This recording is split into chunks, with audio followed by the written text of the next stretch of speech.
Well, I am super excited for today's show, which features my friend, colleague, mentor, Radiah Rhodes. And let me just tell you a little bit about Radiah. She is a visionary, an entrepreneur, designer, engineer, and coach. And after 2 decades of experience leading small businesses in Fortune 100 companies in the beauty and information technology industries, Radiah became known for her strategic insights, impeccable design aesthetic, and natural ability to connect, lead, and get results. She has led and coached many executives and organizations to deliver exceptional business results and launched a strong portfolio of multi-million-dollar products and services around the globe. Most recently, Radiah authored the book, Being is the New Doing, a divine guide to owning your energy, time, and peace of mind. Don't we all need that? She has also launched a collection of brands and products designed to transform and expand your intention and well-being. As an entrepreneur, corporate leader, wife, and mama to two amazing and active children, Radiah knows what it takes to be extraordinary in life and leadership. She trains clients on how to tap into and leverage their intention as the fuel and fire to create any desired outcome with ease and authenticity. And I will just tell you all, I am so thrilled and thankful to be able to have you. Welcome, Radiah. I can't wait to talk about all of these words because these are some of the words that are popping in my life right now. Yes, thank you. Thank you so much for having me. I'm excited to be here with you. Love you much. So this is going to be fun. Yeah, we actually met in a business mastermind. This is how we crossed paths, you and I and several others. And of course, I believe all of that was divinely led. And so you're one of those people that when I spend time with you, I think I always walk away with two things from you. And one is that you somehow always create, I call it space.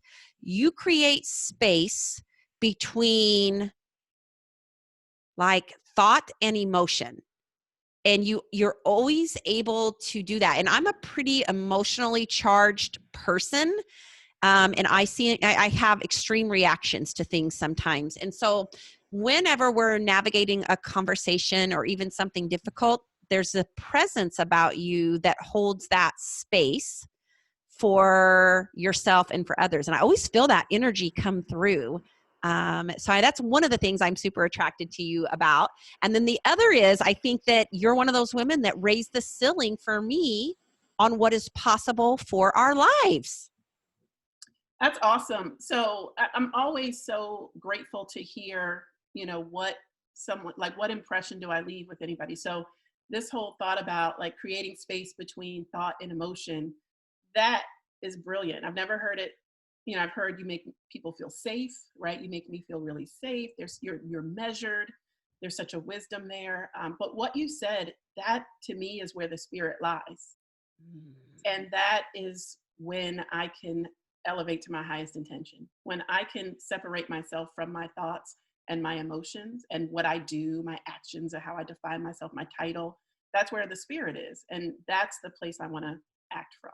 Yeah, because we know that the thought creates the feeling or the emotion, and then the feeling or the emotion creates the action. So I feel like this skill that you have where you intentionally create space between the two to get super clear really does help you take a different action maybe than what others might because you create that space. So we're going to talk about all that good stuff. I can't wait.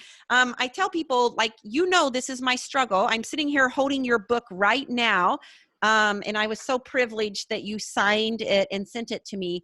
But I am someone who, and I'm going to back up in a minute, but like this whole idea of being, Radiah, this is hard for me. Mm-hmm. I am so focused on doing. So I can't wait to break into that in today's show. But also, I am taking this class with Eckhart Tolle to try to be more present in my life. And of course, I'm 3 weeks behind in that. So, I'm doing the class and I'm reading your book. And so I guess I need to give myself credit for that, but I'm making baby steps. Mm-hmm. So, Yeah, it's okay, but let me really back up, because when I was okay. reading your book, I did not even make it to chapter 1. I was reading the preface, which was really so interesting to me because it was about your childhood and how you grew up. And there was this layer that I just would never have known that looking at the version of the woman that looks back at me today. And so take us back there a little bit and tell us, like, that journey for you that led you to where you are right now. Yeah, I mean, it was definitely chaotic. I attribute my childhood to the wild 70s, right? My parents were teenagers and adults, or young adults in the 70s, where there was a lot of things that we learned later were detrimental that seemed very recreational. And so there was, a lot of neglect and substance abuse and all kinds of things happening. And I grew up in that, and I grew up a lot with my grandparents at the time as well, because again, my parents were really young and doing all sorts of crazy 70s things. But it was such an interesting, perfect storm to kind of forge me, within, and that all of that craziness was going on. But then my grandparents had such a grounded, safe haven that they created for me. And I always say my grandparents, that was the first place where I felt what it meant to be loved for no reason other than existing. There Mhm. was nothing I had to do to be loved by them. I didn't have to get it right. I didn't have to behave. I didn't have to, be extraordinary. Like, I just showed up and they were in love.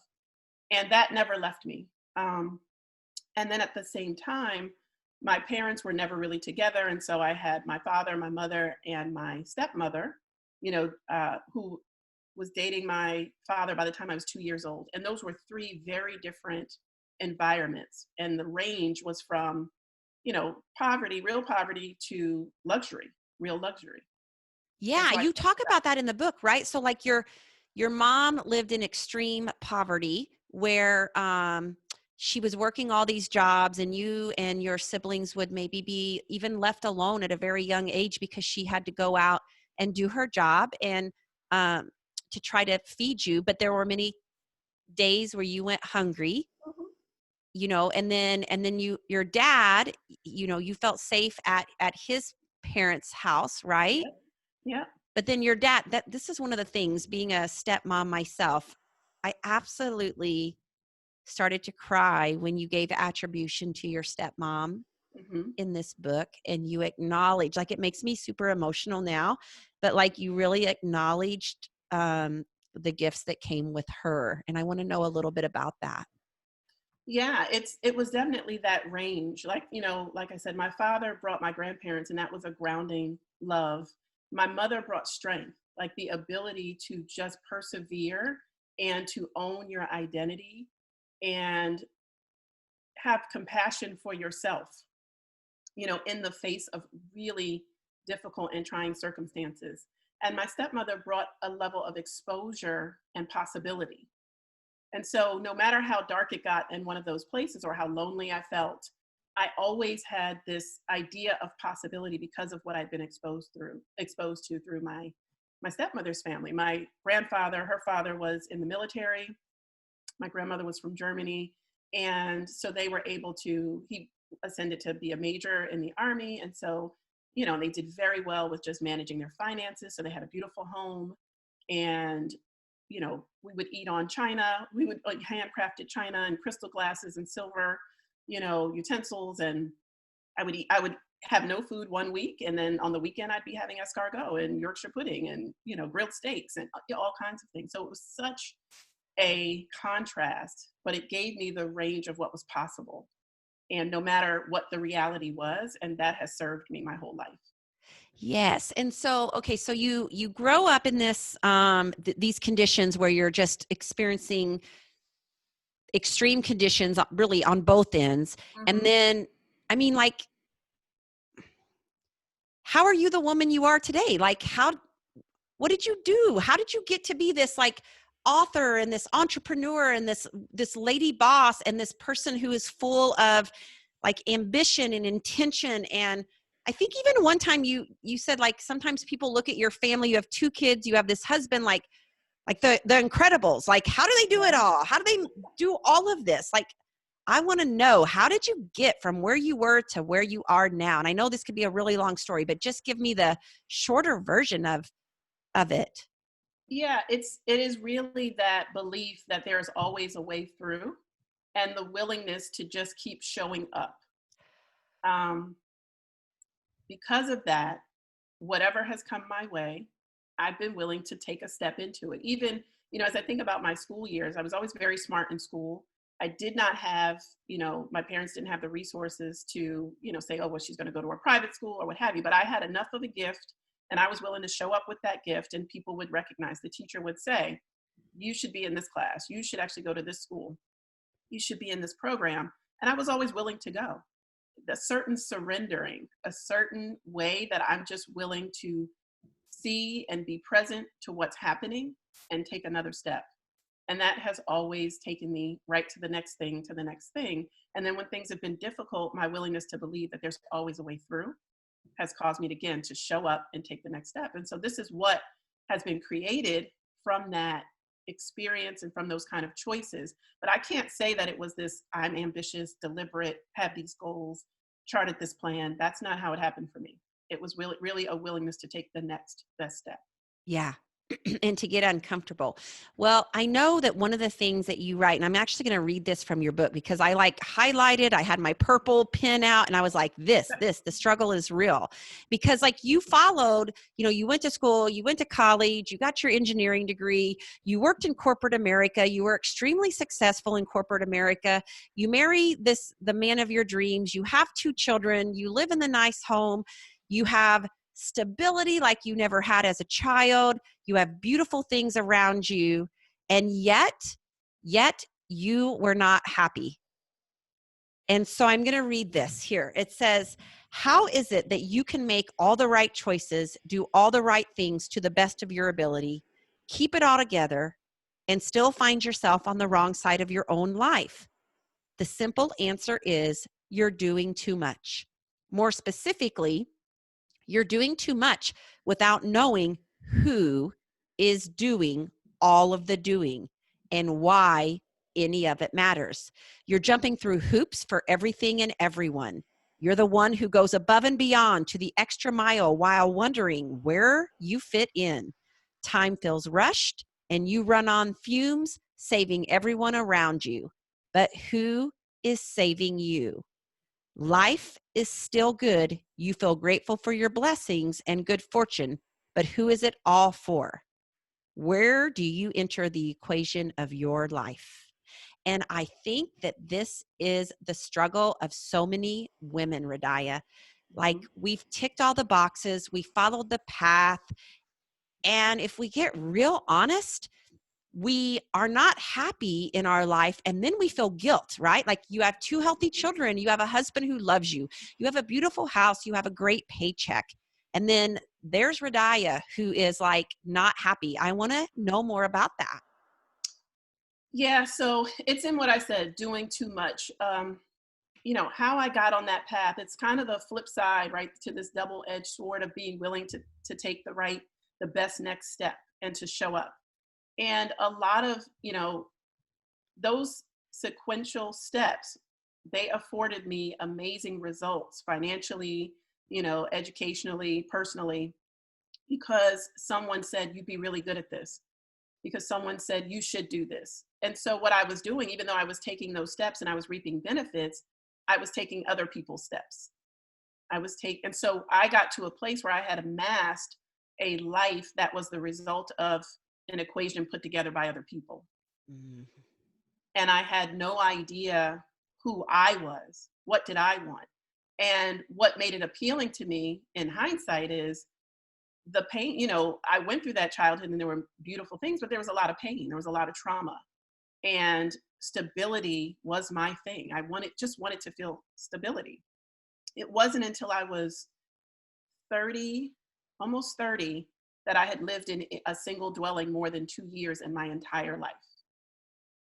So when I got married, my husband and I built this house, and we've been here for 12 years.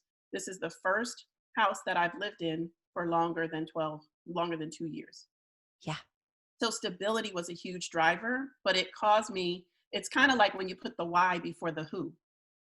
I was Yeah. driven by my why. I had a lot of whys. There's a lot of great whys, but I had no who to really anchor what why mattered. Yeah. Who is the who that is behind all of those layers and results that you were Yes. getting? Yes. And I say in the book that I try to basically achieve my way out of the pain. Oh, And yeah, so, let's talk about that. yeah. And so, it was, as a child, I was lonely. I was sad. I was afraid. I was, traumatized in certain instances. And when I achieved, I got great, reward and acknowledgement and a response. People liked me, so it became a place where I knew I loved going to school, loved it because it was safe and I did well. So I was willing, to keep showing up and keep doing that. And that felt like it was going to get rid of the pain. Becoming an adult with a successful career, with a good financial background, with a family was going to heal me from all the pain. But we know that's not how it happens because, No.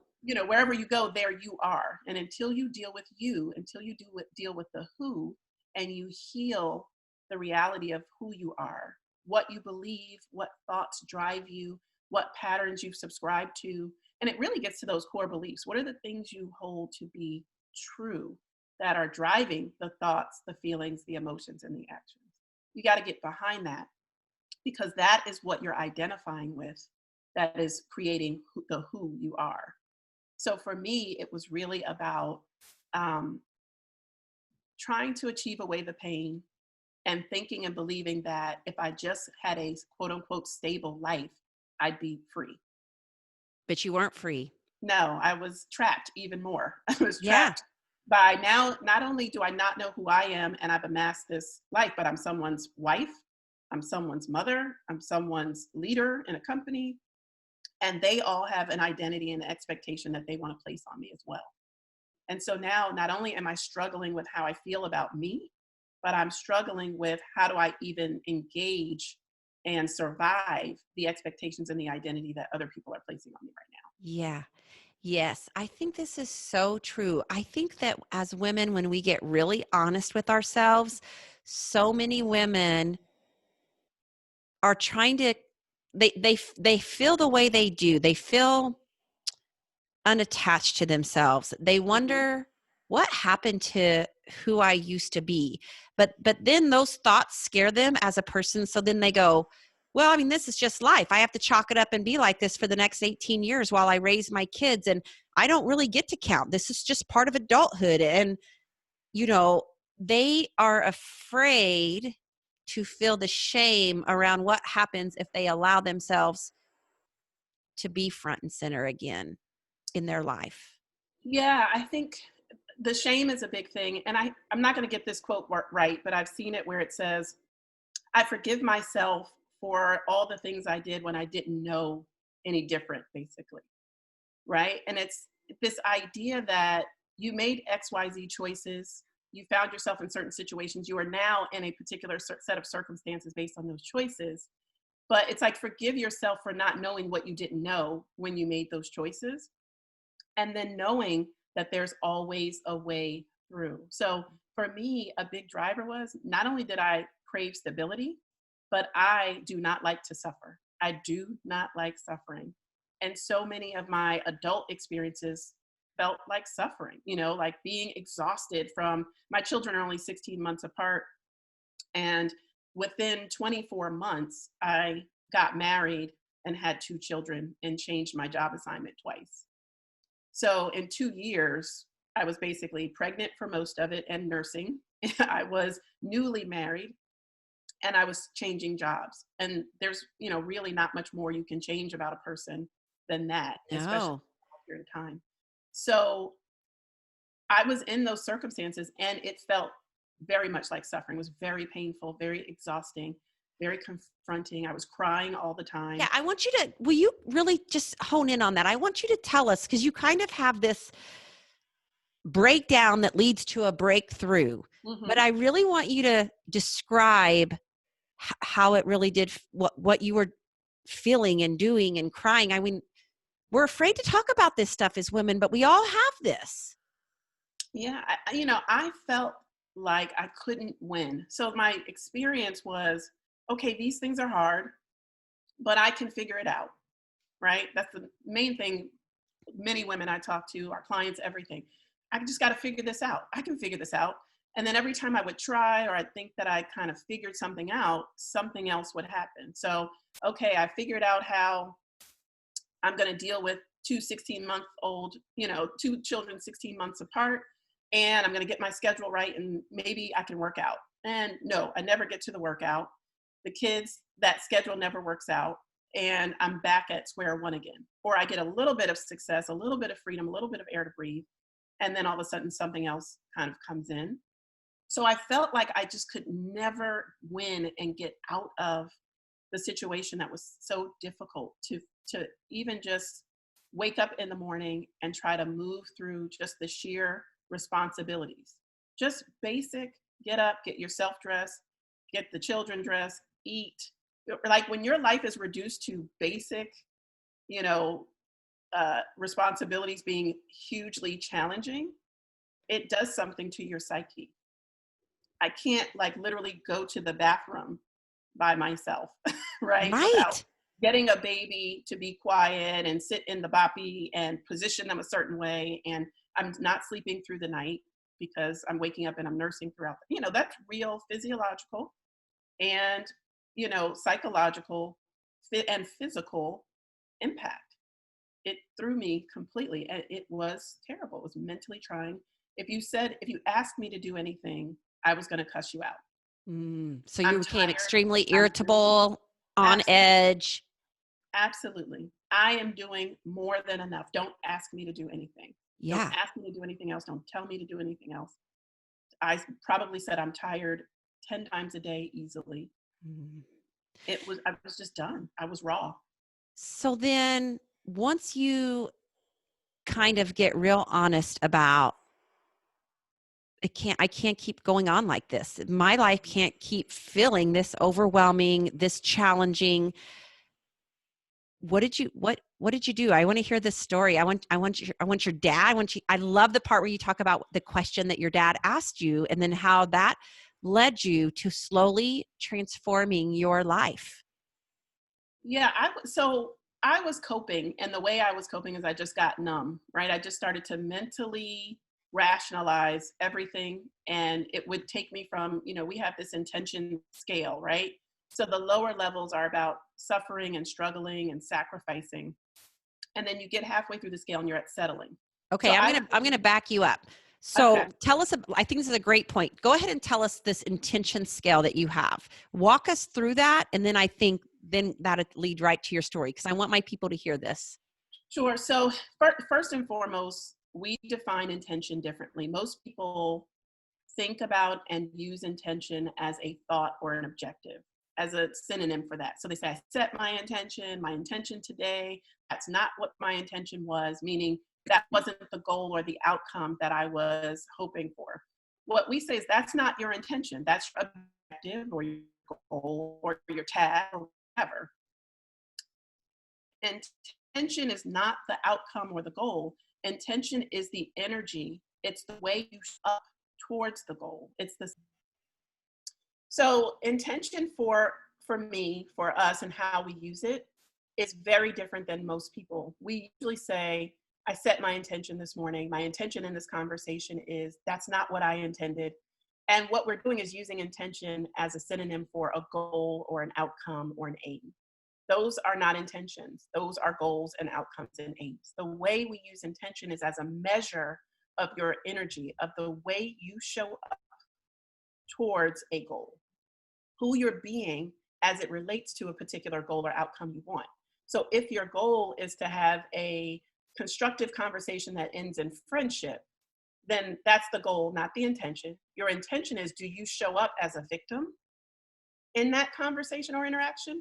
Are you showing up as dominant, right? Dominating as part of that? It's the measure of who you're actually showing up as to create a particular outcome or goal. And it's a way to check yourself, right? Because the results don't lie. If the results show up a certain way, you can then look back and find there's probably some way that you showed up that created that as an outcome. And that's what we want to shift. And that's what we want to own is the intention relative to the measure of how we're showing up, not that we have any control over the outcome. Oh, I love that. Right? So the way we do that is through a scale. And the scale has two parts. There's your experience, what it feels like and lives as for you, the energy of it. And then there's the energetic. What energetic are you putting out to the world? Okay, I want you to review that again. So there's two parts, and the first is The first part of your intention is your experience. It's the energy, how the energy lives for you, what your internal experience is.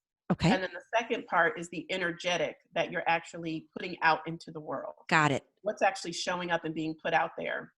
So it starts from negative level 7 and the experiences go up. So the experience at the bottom is suffering. You're enduring great pain about something, right? You are indulging in emotion about it. You feel very victimized, right? And so that's how you might be showing up. You move up from suffering to struggling, where you're resisting, right? You might be resisting some truth. You're resisting some requirement or act or way you might have to show up that is necessary for the goal you say you want. And then you can move up from struggling to sacrificing, where you are literally killing off the outcome you want for some noble cause or reason. Oh, the kids, need me for this, right? You might have a book in you, but you never have time because you have this responsibility over here. And so you're sacrificing. And then you go up to settling, where you're kind of indifferent or resigned. So the experience is the suffering, struggling, sacrificing, settling. But on the flip side, those energetics are sabotaging, resenting, suppressing, avoiding, denying, right? And when you're settling, when your experience is settling, what you're sending out to the world is you're indifferent or resigned. Then you move up, because that's at 0. You go from negative 7 up to 0. Then when you move up from settling, you go up to striving. And a lot of us are strivers. That's the doers world. Striving for a goal, hustling and grinding, all of that. And really, that's just wishing or wanting. That's what you're telling the universe. That's what you're telling the world. I really want something.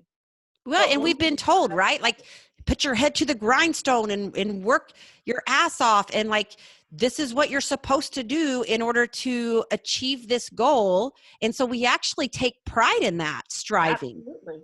Absolutely. But it's a wishing and wanting energy because it's based in not having, right? And Yes. wanting something is not having it. Yeah. Wanting it is the opposite of having something. And so that desperation, and again, none of these energies are bad. They all at certain points and relative to a particular purpose have value, right? Suffering purifies, and right? And so it's not that it's bad energy. It's just a matter of when you identify with any of them relative to a particular goal that's not aligned, then you find yourself off to the left or right, and then it becomes a struggle or a sacrifice. So when you move above striving, you move into seeking. You get curious. You open up to a greater power and support structure than your own. You start to put yourself out there in new ways. And then when you go above seeking, you're at surrendering. And when you surrender, you know what's yours to do and what will actually aid you, what's not yours to do. You can make a commitment to what's yours to do. Focus on that and then have a certain level of knowing, build a knowing that what goal you really envisioned is actually being created. And then the very top level of the scale from seeking is sovereignty. And that is when you embody whatever it is that you've envisioned, and that's having at the end of the day. So when you were in this state of being a young mother and just absolutely cannot, you did not, you hated life, really. I mean, where were you on that scale? I was definitely in suffering, definitely. And I would go between suffering and settling. So I always think about this negative, neutral, positive. I was just always trying to get myself out of the negative and just get to a place where I could breathe. And that was usually settling. But so there was still a nagging that would come at settling that was like, okay, you're fine. And this is where a lot of times we use but my life is so good. You know, I'm so grateful. I want to seem ingrateful. And gratitude practices come in at settling often. There's ways to do gratitude practices where it is truly a sovereign experience, but a lot of times our gratitude practices are a way for us to continue to settle for something less than what we know we're called for. And Mm. so that's where guilt comes in and the shame starts to kind of cloud the vision you have.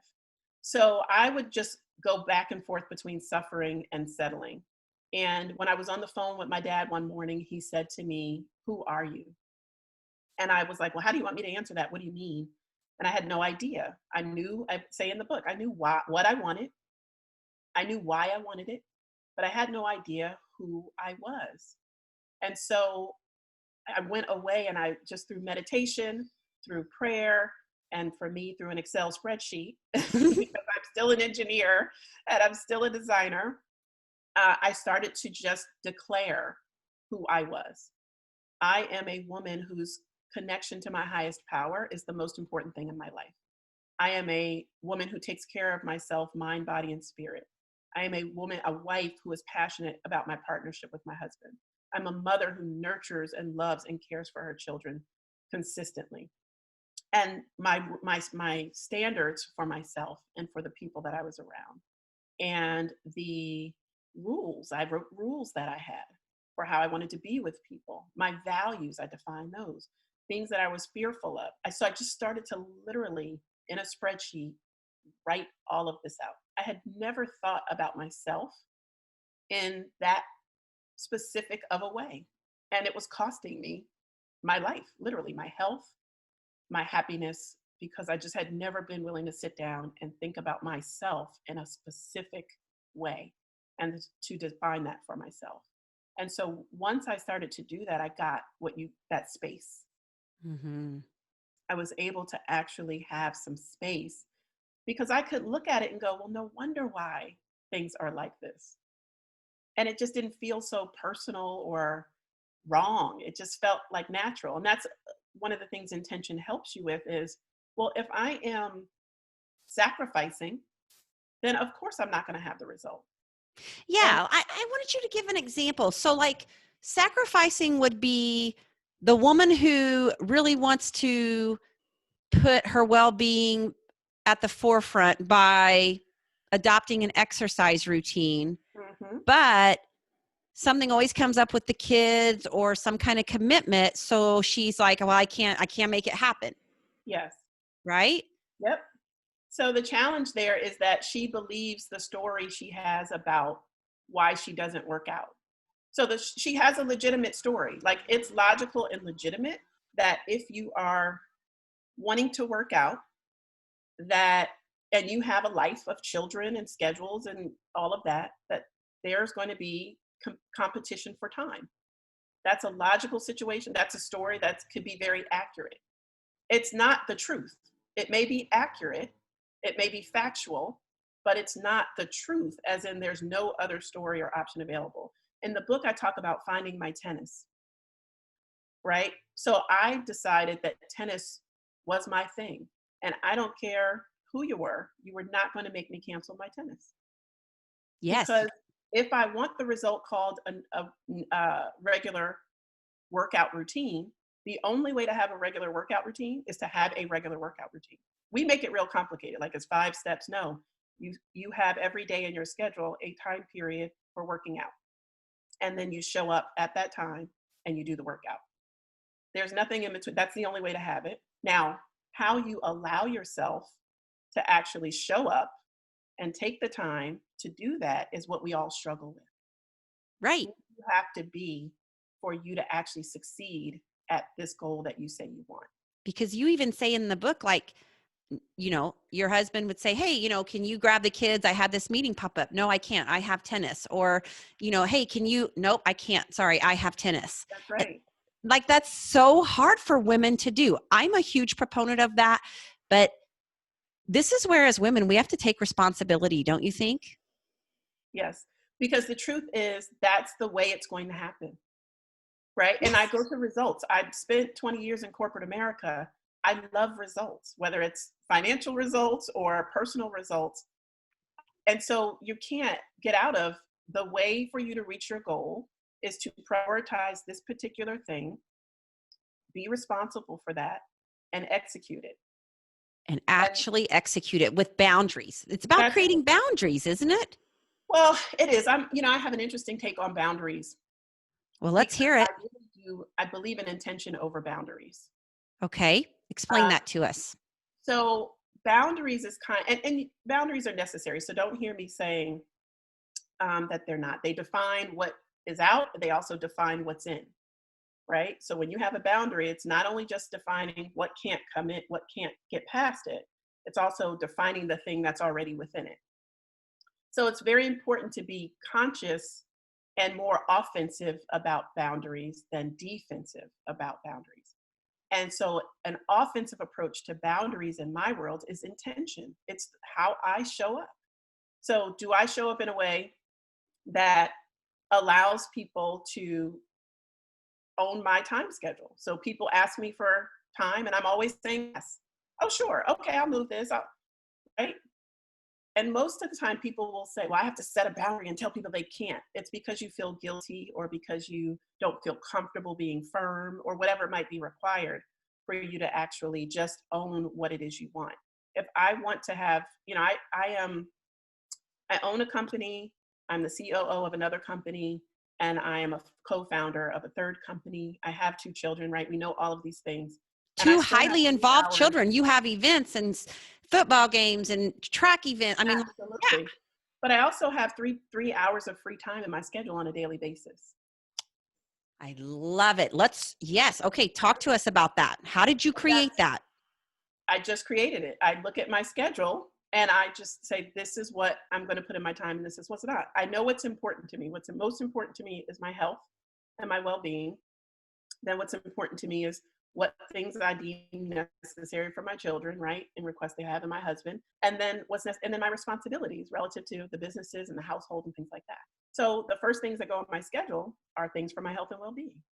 You put yourself at the top of the list. Those and then things get scheduled around. Even when I was in corporate America, right? It's easier as an entrepreneur because I really am the person that says how the time goes, and there's less people on a day-to-day basis I have to coordinate with. But even in corporate America, and it caused judgment. It caused I was a target. I felt like I was a target often at times. It's counterculture, very much so. But I remember telling my VP, I got tennis. I won't be there. Yeah. Or I'm not going to attend this meeting because it's agenda driven and I'm not on the agenda. So Yeah. I'm not just going to, right? And so, and it was just matter of fact. Like, you know, this is what it is. This is what my priorities are. And then being willing, we talked about this with my partners a week or so ago. Powerful communication. Say what's so for you, you know, express what's there, and then being willing to take what comes back. Not, necessarily like you've got to be responsible for it, but just know people can come back however they're going to come back at you for whatever it is you're expressing. You can handle it. Yes. And the more you know who you are, the better grounded you are to just observe what people come back with and not be owned by it. Right. I love that.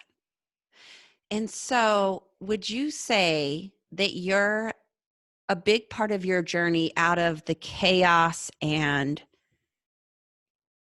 kind of depression and all of that was learning to put yourself at the top of your list as far as self-care and wellness and I wouldn't. I would say it was the willingness to take responsibility for what I said I wanted. That was just more powerful for me. For some people, it may be being the priority and caring for yourself. But, and let me say this differently. I would say that's what it ultimately has been. My willingness for wherever I am in my life to be the person that takes 100% responsibility for what I want and how I'm actually showing up as a match for that or not. Where it started is when you're in suffering, what we tell people, what it says in the book is start with self-compassion and care. When you are suffering, it is compassion and care that will help you to heal and elevate your intention level, right? If someone's suffering, it's hard to jump from there to personal responsibility, extreme personal responsibility.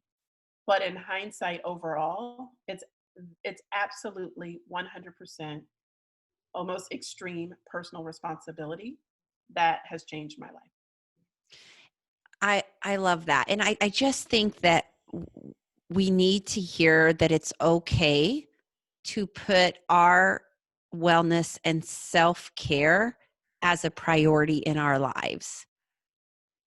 And so when we're talking about like being is the new doing, and how do we how do people elevate their intentions through, like, it sounds like you have routines in your life, you have non-negotiables in your life, you have these regimens in your life. And so how do we elevate that so that we can create more space in our life, Radiah? Yeah, we do it in three parts. So the first is authenticity, telling your truth. And there's just a process of how, the intention scale is a tool that helps you to immediately identify where are you on the scale and what's going on. And you tell the truth about that. Like, I'm really struggling, relative to a particular circumstance or situation that might be happening right now. So the first thing is to tell the truth about where you really are, what's happening, and then talk really about what is it that you want, and who have you been that's gotten you here, and who would you have to become for what you want. And that's how you build authenticity. The level of specificity I talked about in defining yourself, that's where authenticity comes from, and the willingness to show up. Once you're clear on who you are authentically, then it's alignment. How do you bring your most valuable resources, your energy, your time, your money, right, into alignment with what that is? So once I got clear that my connection to my highest power, my personal health and well-being was number one, my relationships with my family, I knew where to spend my money. I knew what to schedule my time around. I knew what to put on where to be willing to go the extra mile with my energy. So I brought everything into alignment with what I had authentically defined for myself. Then when I went from alignment, once you're authentic and aligned, you then can move into authority. And that's willingness to show up with commitment and with sovereignty, with who I authentically knew myself to be and how I had aligned my life. And the alignment is really critical because that's where the routines and the rituals and things come into play. I have a routine and a ritual, and I'm not rigorous about it at all. It's because I'm so authentic, that's the base. I don't have to use all these life hacks or suggested tactics. I know what works for me because I know who I am and I know who I have to be. And so it opens up a very flowing way of routine and regimen. I wake up in the morning and I sit still for 5 to 10 minutes. I have a protein shake, I sweat, and then I shower, steam. So it's stillness, it's shake, it's sweat, and it's steam. And sometimes my stillness is in the shower, right? So sometimes I meditate in the shower. So it's not that I have to, I'm as much of a creative as I am an engineer and designer, and I don't want to feel regimented. That's just part of me, but I know how important it is to just my well-being. So I've created a way that's authentic that I can successfully and easily do. I do. And I think that rituals and routines are important because it's like they train the brain to keep us in a line with our intention. And so for me, I mean, I have my morning routine. It's the same almost every morning. I wake up, I go sit at my table, I get my gratitude journal out, I do my 10 gratitudes, then I do my 10 affirmations, then I read some inspirational, and I have my protein shake or my greens, and then I walk my dogs, and then I run my dogs, and then I'm ready to work. There you And go. so I have to be pretty conscientious of that because for me, if I do, I'm so used to this routine that sets me up for success that if I deter from it For example, if I hop in my office and open emails first, Hmm. I'm just telling you, I pay for that the rest of the day. Yes. So I have And to that's be the really commitment. aware of that. Yeah, that's the commitment. So on that scale, when you get up to surrendering, right? So at some point you became very clear that this is what works for you, right? You were first seeking, like, what's going to work for me? What can set me up for success? Let me try these different things out. And then you became clear through that experience to a level at which you were willing to commit. You were willing to show up in that way, right? Moment after moment after moment. And sometimes you didn't, and you learned from that. And then it built up enough, but you were willing to stick to it enough to where you know this is the thing that works for me and I'm committed to it. And through that commitment, it builds, it fortifies you, right? Yes. You go from just believing that's the right thing to making a commitment to it to now knowing in your spirit that this is for you. Yeah. Like I feel like it's a part of my cellular makeup. I feel like it's a Yeah, part of my brain that's processes. I the feel like knowing. it is who I am at the Hmm. deepest part of my being. And I love that I allowed myself to create that and gift that to myself. You know, yeah, I think there's so much to talk about with this topic, but also I want to go back and just state this. Here you are, you run all of these businesses. You have two kids. What are their ages right now? 11 and 12. 11 and 12, super freaking busy sports schedule, super, they're athletic, they're involved. You and your husband have this company, and you said you create 3 hours a day for Radiah Rhodes. I mean, I'm over here understanding this completely because I get it too. I definitely have that amount of time. Hmm. But many people would be like, well, of course you do, Kim. You're an empty nester. You don't have children at home anymore. Oh, yeah, okay.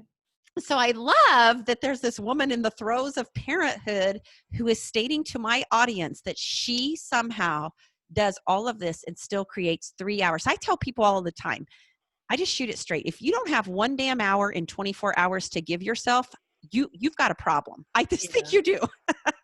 Yeah, really. I mean, it's a real problem.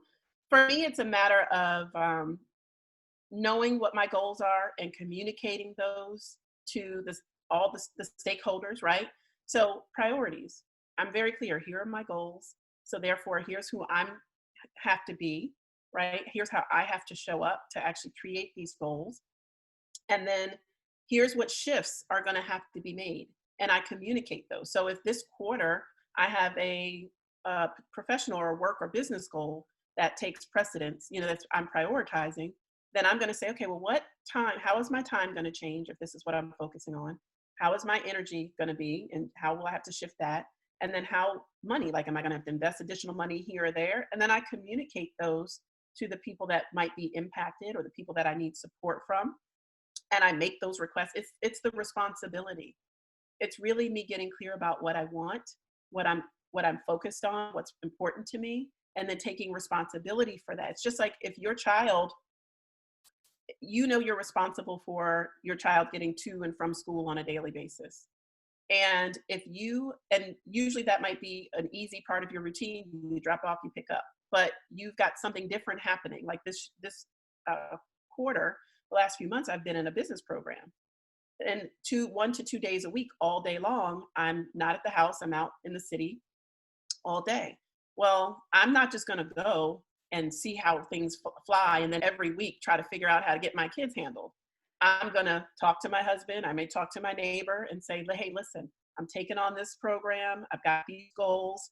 Here's what the impact is. Can you support me here? And I'm going to set it up so that it's actually going to work. So I'm not struggling every moment trying to figure out how to meet the responsibilities of the things that are important to me. So This you're is asking for your what own you goals need. are no different. You're asking for what you need. Absolutely. I'm asking for what I need. I'm declaring and making a commitment to what I want. I'm showing up in alignment with that. I'm taking responsibility for what I can, up front and being proactive. I mean, it's all the things we know as professional people and educated people to do. In any case, whether we were looking to get a degree or whether we were taking care of our families, it's not different with the things you want. And it makes it a lot easier. So my time is freed up because I do that. Every 90 days, I get clear about what are my goals, What are the priorities? What is that going to require in terms of who I have to be and show up? How do I have to align my resources in support of that? And then it opens up so much, Now, you let me know? ask you this. When you started to um,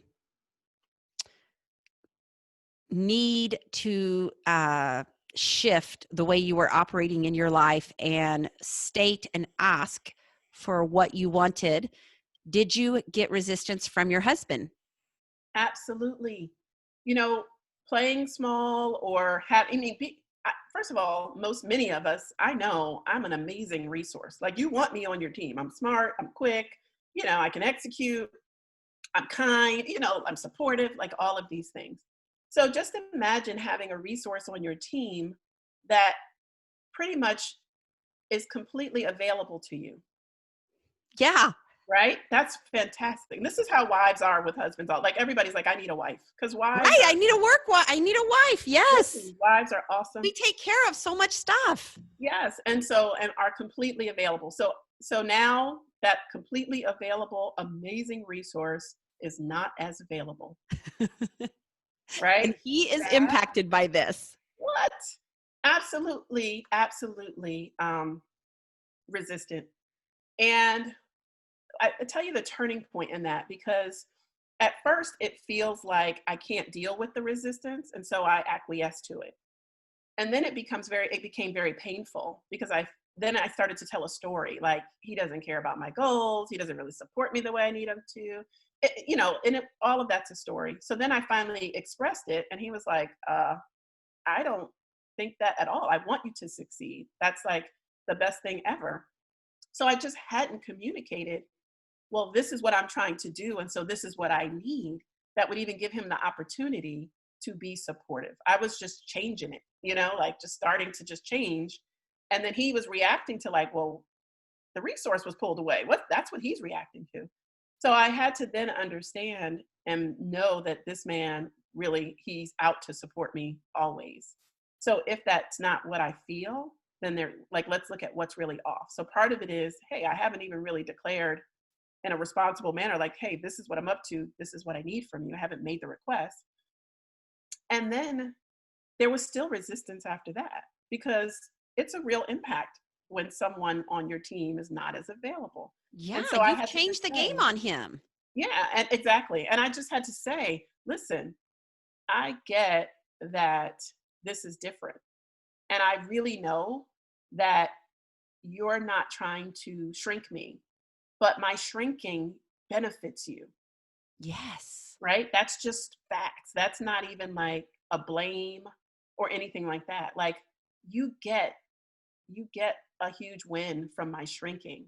Let's see how we can create what you need another way that doesn't require the shrinking. Like that's not the only way you can get what you need, is through me Yes. shrinking. And we got to find another way, because that's not working for me anymore. So you just work through that, but it, again, personal responsibility, coming to that conversation from a place of sovereignty, of knowing who I am and embodying my fullness, as opposed to resentment, right? Which is a suffering. Like I'm a victim and I have no control and I have no power. And so now I'm pleading with you, or I'm blaming you, or, Yes. you're not going to create a fruitful outcome if you're coming at it from an intention level of suffering, Yes. I right? love So that. having to really just rise up that scale and engage from that place will get you an outcome you never even imagined.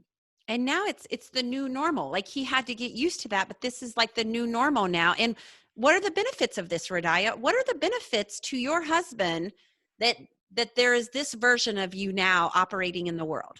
It's so much more efficient, right? And because it's more efficient, there's more, the results are bigger, like the businesses have grown, because why? Because we are not just taking what we can get, because half of us are, is shrunken. But now we're able to bring our full selves, right? From a place of high intention, a place of happiness and freedom. You're always going to get a better result coming from that. Yeah. His wife is not angry and resentful anymore. Right. She's And even though, vibrant and a alive. lot of us out here are doing amazing things, still feeling angry and resentful, imagine if you were feeling happy, joyful, excited, having pleasure. Like, if you're doing what you're doing in these states of resentment, and imagine what is available at these higher levels. Yeah, there's so much energy and creativeness and the Yes. ability to find multiple solutions to problems when that energy is freed up and transformed. It is amazing. I tell people this all of the time, but it really is about adding more pleasure in our lives to change everything from the amount of money we make to the kind of relationships we have to the social connections. Like, when we can learn to add more pleasure in our life, we become better parents, all of that, and I think Yeah. it's really important to define that for women, especially. We like to wear that busy badge of honor. I mean, I do think there's something like that too. Like, we're really good at being like, well, I did this and I did this and I did this and I did this and I'm in control of this. And Yeah. like, we want to complain. We want to complain that we don't get any help, but we're also like control freaks because we're like wearing this badge of honor. Like, hey, this is my trophy because I'm this mom or wife or person who does all of this stuff, but Hmm. you do it all and you're still freaking resentful and you're Yeah. still suffering. You're still complaining and you're That still was my griping. story. That was my Yes. story. Yeah, that is your story. Yep, doing it Exactly. all. Like, yep, doing all that, looking good too. But Yes. Yeah, that's exactly. all. Exactly.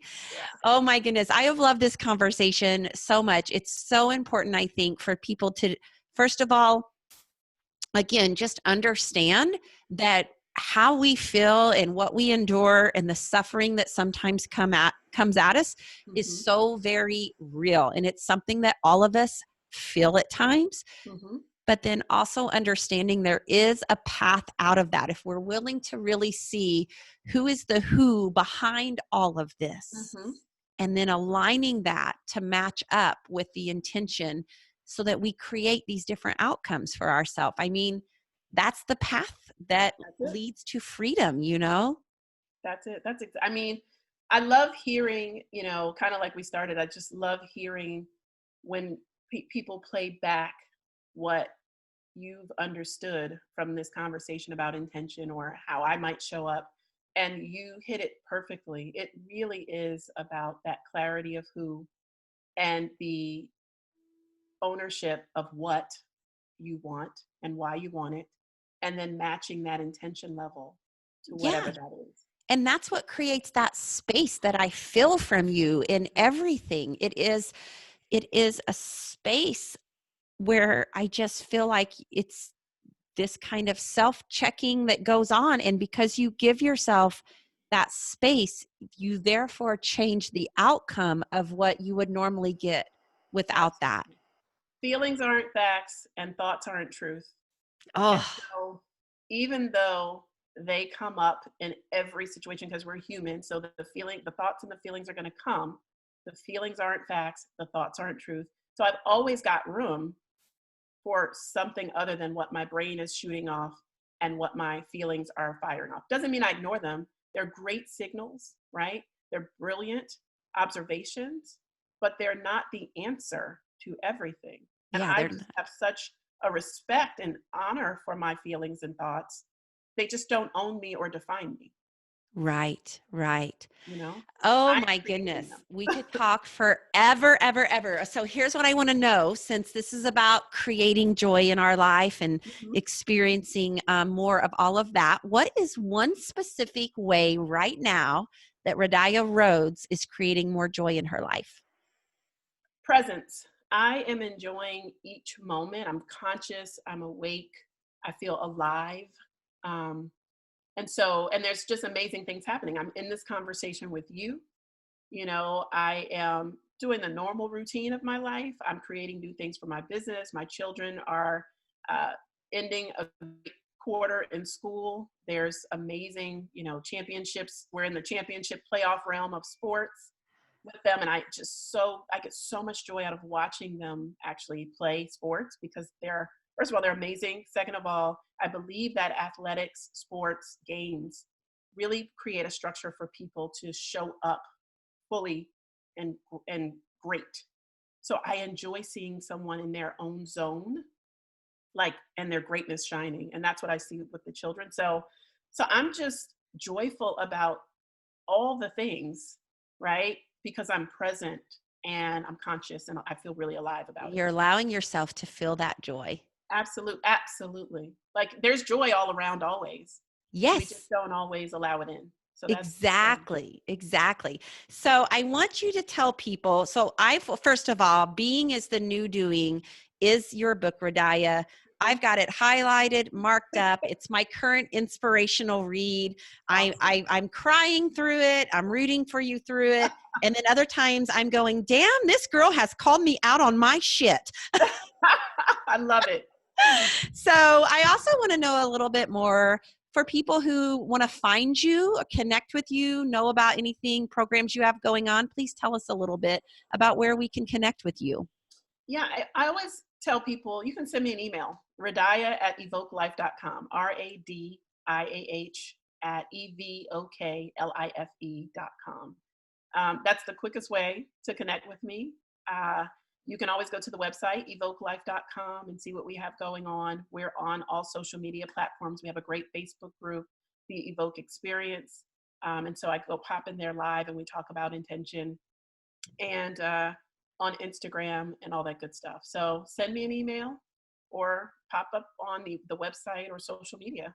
And people can actually, like your intention scale, like you actually have programs throughout the year where you actually help people, like you show them kind of the pathway to getting to who is the who behind the who, and how to really line all of those pieces up, don't you? Yeah, so we have our program. We also, our podcast is the Power Paradigm. So that's our world is the power paradigm. It's where are you your most powerful? What is the combination of elements in your life that actually have you stand at the highest intention and place of power?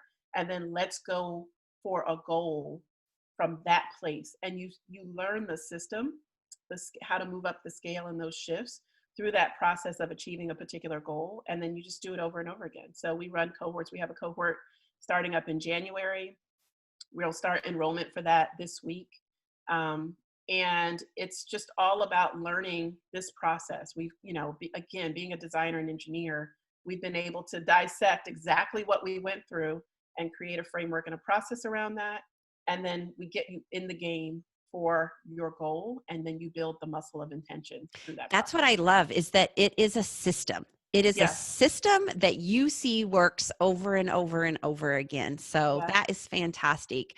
Well, I know that personally, you have ignited more of just part of me wants to just really learn more about this, because so much of my life has been defined by how much can Kim Strobel produce yeah, and accomplish in a day's time. And yet I know there's this layer to me that is so much deeper than that. And I allow myself to go there some of the time, but I want more of the beingness. And so I just thank you for kind of taking us on this journey and explaining this to us. And I'm going to keep doing my work as well. So yes. I think that's wonderful. I thank you for inviting me and for having me and for asking phenomenal questions that allow me to share this. I'm always grateful for that. So thank you, you're Kim. you're welcome. All right.